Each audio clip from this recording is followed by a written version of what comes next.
En Grande-Bretagne, une blague radiophonique qui se termine par un drame. Une infirmière victime d'un canular téléphonique à propos de la grossesse de Kate, l'épouse du prince William, a été retrouvée morte. On va parler tout de suite de cette affaire avec vous. Antoine, merci d'être avec nous.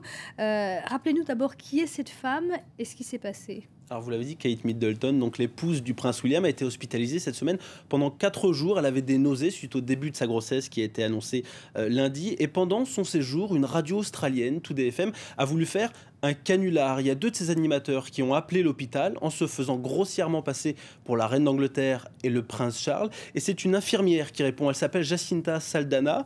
Elle ne suspecte pas le canular, elle y croit. Et alors que les 2 animateurs, qu'elle croit donc la reine et le prince, lui demande des nouvelles de Kate Middleton, elle passe le combiné à une autre infirmière qui, elle, donne toutes les informations qui sont évidemment confidentielles sur la santé de Kate Middleton.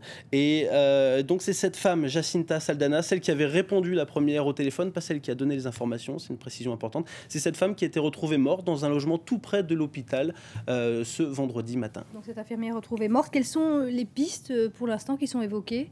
Alors, sa mort est pour l'instant complètement inexpliquée. La police a évidemment ouvert une enquête, mais elle a annoncé qu'elle ne recherchait personne, ce qui laisse penser que la piste du meurtre est écartée, ce qui fait dire d'ailleurs à beaucoup de médias britanniques qu'il pourrait s'agir d'un suicide. En tout cas, c'est une information qu'il faut prendre avec beaucoup de prudence parce qu'elle n'est confirmée ni par l'hôpital, ni par la police, ni par la famille de la victime.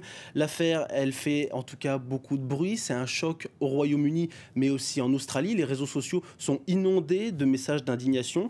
La radio 2DFM, qui s'était vantée d'avoir réalisé le plus grand canular royal de l'histoire, a fini par s'excuser sur sa page Facebook il y a quelques heures à peine.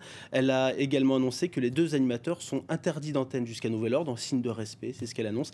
Et l'hôpital, de son côté, n'exclut pas d'engager des poursuites contre cette radio. Merci beaucoup pour toutes ces précisions, Antoine.